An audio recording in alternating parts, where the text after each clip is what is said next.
Jumanji, welcome to the jungle. Hello, everybody. Welcome back to another rating by Rating Central. I'm Tim from Bayne Media, and this one is going to be a little tougher for me, actually. This is Jumanji, Welcome to the Jungle. So it's not a true remake, which was actually very nice. It was nice to see a fresh take on an old product that wasn't fully rebooting the franchise or forgetting that everything happened originally. Very well done in the sense of, of course, it's a live take on a video game. Lots of very nice to see video game elements in there. And kind of implemented a little interestingly. I mean, they break the fourth wall a couple of times and things like that. But I think in a movie like this, I think that's expected. The tough part for me rating this one is I'm not sure if this is a kids movie trying to be an adult movie or an adult movie trying to be a kids movie, and that's not a bad thing either. I'm not saying that.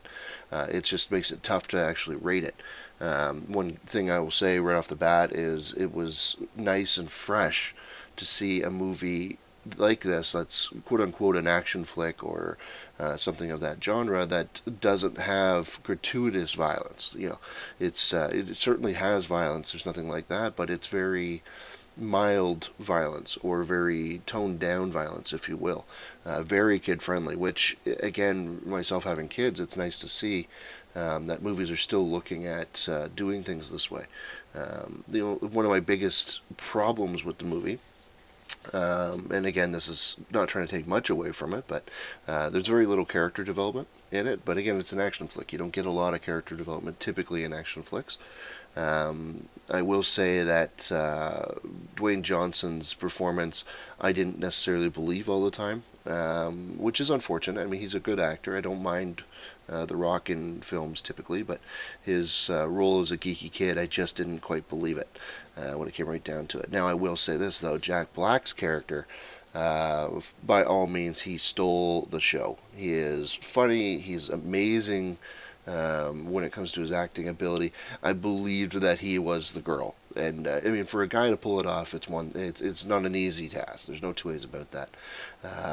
He totally stole the show in this movie, though. The movie is for sure made better just for the fact that Jack Black is there. And one thing I will say that's a little different for me to say this, and a little weird to say it. The jokes in this movie, they were actually pretty decent overall. Lots of laughable kind of moments, and it was good. It was just, I found that there was just too many in a row. Like you get the one-liner, and then you get another one-liner, and then another one-liner, and it's like, okay, whoa. Eventually you got to move the story forward. Now, my girlfriend liked it. She enjoyed that it was funny throughout the whole thing. And again, maybe that's just my personality, or maybe it's just my take on it, because I'm a little harder on movies, being a critic, obviously. But that was just one thing. It's one thing to be funny, but it's another thing when that's the whole plot line, which is kind of how it started to sound. But then it redeemed itself for sure. I mean, again, this movie, it kind of has its. I felt like it had some pacing problems. Like it was pretty decent in the beginning, then it slowed way down, and then all of a sudden took off again, and then slowed down, and then it took off right in the last portion of the movie. I would say the last 45 minutes of the movie are fantastic. There's nothing I would probably change there. When it comes right down to the cinematography, the way things are shot, the acting, it was all very, very well done, especially in the last 45 minutes. They really got a lot of the video game elements correct too, which is good, especially from the 80s and 90s era of, say, arcade games, where you're only meant to have 3 lives and you're meant to beat the whole game in those 3 lives. There is no continues, things like that. A lot of the jumping and the fight scenes and things like that, they were made specifically to pay homage to those kinds of games, which was nice to see. It was nice to see that they didn't forget, that this was originally a 90s movie, that it was based on one of these arcade games, if you will, when it comes to the atmosphere of it. So it was nice, but again, my overall rating of it, I can't say I loved it, but I didn't hate it by any means. It was like it was worth the money to go see it.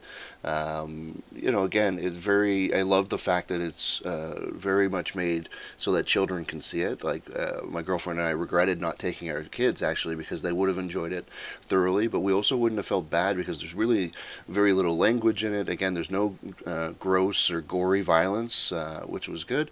Um, so, if you want a good movie to see with your kids, by all means, this is it. I mean, they will love it. Anybody, young and old, it's not a bad movie overall. I would say my entire rating system out of the 5 stars, I would only give it a 3, mind you, but that's not a bad thing either. That's saying that you got a C plus in your test. It's average. It's not over and above, but it's not under. And again, I would never tell anybody not to see this in theaters. So, I guess that's a plus. But it's just not high on my go-to to see kind of list.